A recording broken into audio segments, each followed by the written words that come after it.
Okey. Terima kasih saya ucapkan kepada rakan-rakan media yang hadir pada hari ini, memberi sokongan kepada kita punya program yang dianjurkan oleh Presiden Ikatan Aktivis Cyber Malaysia, Tuan Haji Faizal. Komen saya yang pertama sekali ialah tujuan kita membuat sidang media ini adalah untuk memberikan keyakinan kita, menunjukkan sokongan dan keyakinan kita kepada JAKIM. Masalah yang sedang melanda sekarang ini ialah viral yang dimainkan dalam media sosial. Saya sebagai salah seorang penggiat media sosial juga agak terkeliru pada awalnya.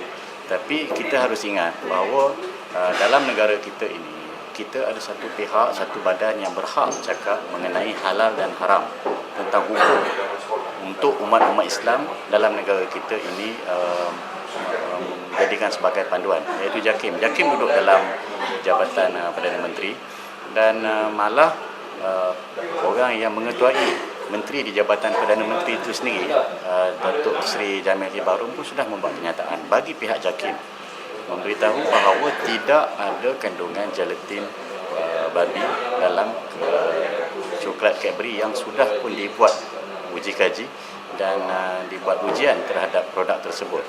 Jadi seharusnya isu ini dimatikan terus, diberhentikan kerana ini adalah satu pengesahan daripada pihak JAKIM. Dia bukan datang daripada mana-mana NGO atau mana-mana individu. Sebagai rakyat Malaysia, kita harus yakin dan percaya. Sebagai contoh, apa saja membabitkan hukum dalam Islam, kita selama ni kita memberi kepercayaan kita kepada JAKIM kerana mereka ada pakar, mereka tahu tentang hukum, mereka ada pakar rujuk, mereka arif tentang pengetahuan tauhid, fiqah dan mereka ada ahli-ahli ulama di dalam keadaan tersebut. Seharusnya rakyat yakin dan percaya. Kita harus berhentikan spekulasi dan terus-menerus menghukum produk ini sebagai bahan yang tidak sah dan tidak boleh dimakan oleh orang Islam. Kita juga harus hati-hati dengan mainan tangan-tangan gaib yang mahu isu ini terus didendangkan. Sebab apa? Mutakhir ini kalau kita lihat apa sahaja badan yang berkaitan dengan agama Islam seperti Jabatan Agama Islam Selangor, JAKIM menjadi satu tumpuan serangan pihak-pihak tertentu yang saya sendiri tak boleh nak sebut secara spesifik. Kita harus hati-hati dengan mainan ini sebab dalam kehebatan dunia cyber sekarang ni, dalam media sosial, masalah yang dihadapi oleh rakyat ialah kita ini terlampau ramai orang yang nak buat kerja orang lain.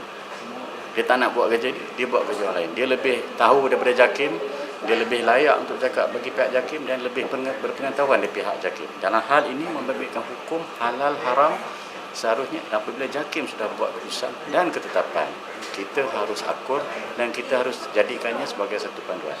Memang saya faham bahawa seperti mana disebutkan oleh Haji Faizal tadi, kekeliruan yang dibangkitkan ini ia masih berterusan sebab sememangnya dalam apa keadaan sekalipun, dalam keadaan biasa sekalipun, apabila kita telah melahirkan situ benefit of doubt, ini kita lahirkan keraguan terhadap satu perkara, ianya memang susah untuk diselesaikan. Dalam hal ini ianya menjadi satu cabaran yang besar bagi umat Islam kerana ia membabitkan bahan makanan, benda yang harus dimakan dan menjadi darah daging. So, memangnya ia menjadi satu perkara yang sangat sensitif pada rakyat Malaysia. Kerana apa? Kerana status halal itu amat penting. Jadi saya harap mereka tahu di mana kedudukannya sekarang. Kita harus ada panduan. Selama ini apa saja yang membabitkan tentang hukum agama, kita yakin kepada JAKIM, tetapi kenapa dalam soal yang dimainkan sekarang ini, kononnya coklat Cadbury mengandungi kandungan gelatin babi, apabila dah diputuskan oleh pihak JAKIM, mereka mengesahkan bahawanya ianya halal dan boleh dimakan, mereka masih lagi mempersoalkan keputusan dan ketetapan yang dibuatkan oleh pihak JAKIM.